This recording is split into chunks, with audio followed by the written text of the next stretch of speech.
Hello everyone, welcome back to an explore literature. इस video के अंदर हम रोमांटिक लिटरेचर के बारे में जिक्र करेंगे जो कि आपका पेपर नंबर 7 है। तो उसके यूनिट्स को डिस्कस करने से पहले आपको ये टर्म का पता होना चाहिए कि रोमांटिक लिटरेचर होता क्या है और उसके फीचर्स क्या हैं। तो लास्ट तक बने रहिएगा ताकि आप किसी भी पॉइंट को मिस ना करें and also share it with your friends and subscribe the channel. बात करें फादर ऑफ रोमांटिसिज्म की, तो जीन जैकिस रूसो को फादर ऑफ रोमांटिसिज्म बोला जाता है because of his work in the enlightenment period. लेकिन स्कॉलर्स की माने तो रोमांटिक पीरियड की शुरुआत हुई थी towards the end of 18th century, जब विलियम वर्ड्सवर्थ ने अपना एक वर्क पब्लिश किया था 1798 में जिसका नाम था लिरिकल बैलेड। उसके बाद कॉलरेज आए।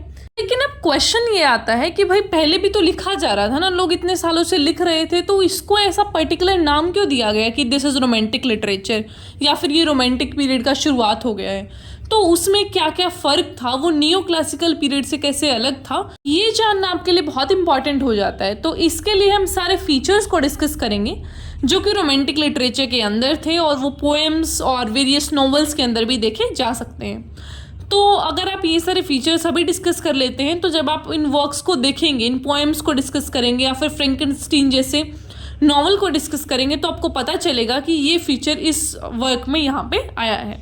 अब बात करते हैं फीचर्स ऑफ रोमांटिसिज्म की। सबसे पहला है सेलिब्रेशन ऑफ नेचर, सेकंड है focus on the individual in spirituality, third है celebration of isolation melancholy, fourth है interest in the common man, fifth है idealisation of women and sixth and last is personification in pathetic fallacy.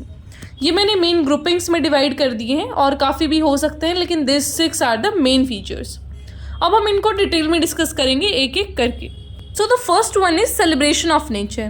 तो जो हमारे romantic writers थे वो nature को as a source of beauty देखते थे और ये भी मानते थे कि जो नेचर है वो सबसे बड़ा टीचर है। मतलब आप नेचर से बहुत चीज़ें सीख सकते हैं, आप उसकी ब्यूटी को देख के अपने सारे दुखों को भुला सकते हैं, नॉलेज ले सकते हैं। तो जो नेचर है that is the greatest of all.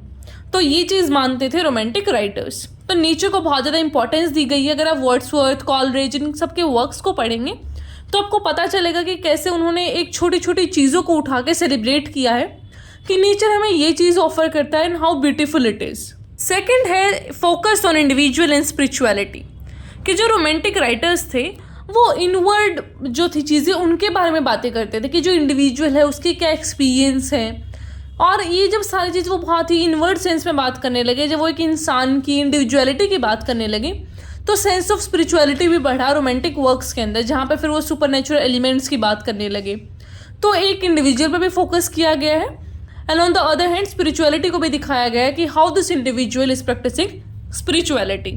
Third is celebration of isolation and melancholy, जहाँ पे जो पहले के राइटर्स थे वो क्या दिखाते थे कि भाई आदमी अकेला है तो वो दुखी है, ऐसी चीज़ें। लेकिन यहाँ पे इन चीज़ों को थोड़ा सेलिब्रेट किया गया। एक इंसान दुखी है तो वो कैसे एक अच्छा वर्क प्रोड्यूस करेगा, या फिर वो किसी चीज़ के बारे में सोच रहा है तो उस चीज़ के बारे में वो कितना अच्छा लिख पाएगा। उन सारी चीज़ों को यहाँ पे बताया गया कि वो जो राइटर है वो अच्छे तरीके से pure form of that beauty को प्रेजेंट कर पाएगा। अगर मैं किसी चीज़ के बारे में सोचूं कि भाई मैं दुखी हूँ, आज मैं किस चीज़ के बारे में दुखी हूँ, मैं उस चीज़ को लेके इतना सोचूंगी that I can write about it.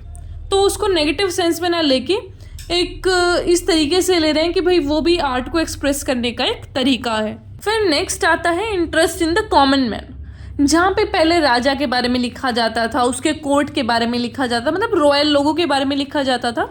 वहीं पे रोमांटिक पीरियड में क्या हुआ, कॉमन आदमी के बारे में लिखा जाने लगा।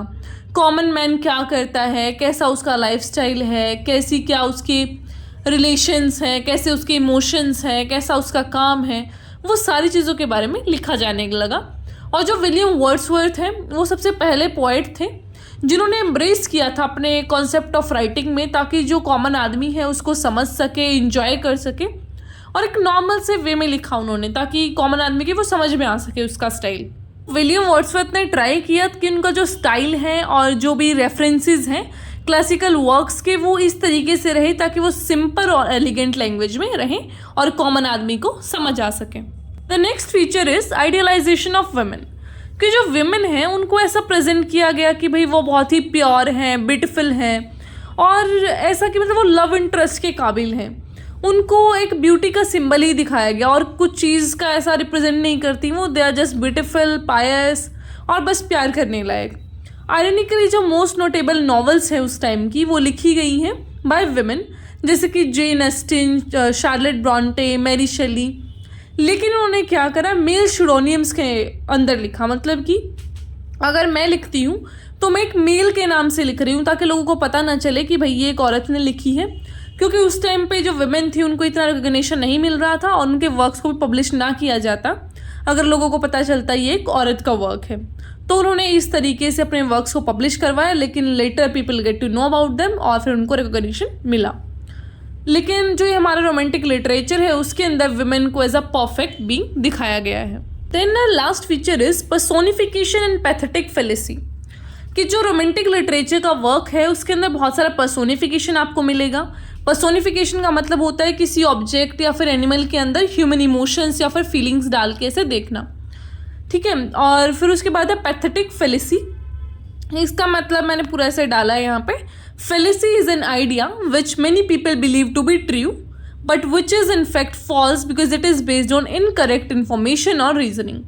कि एक ऐसा आइडिया जिसको लोग ऐसा समझते हैं कि भाई ये सही है, लेकिन एक्चुअली में वो गलत है क्योंकि वो एक इनकरेक्ट फैक्ट के ऊपर बेस्ड है। इसी के साथ हमारा ये टॉपिक खत्म होता है। आई होप आपको समझ आया होगा।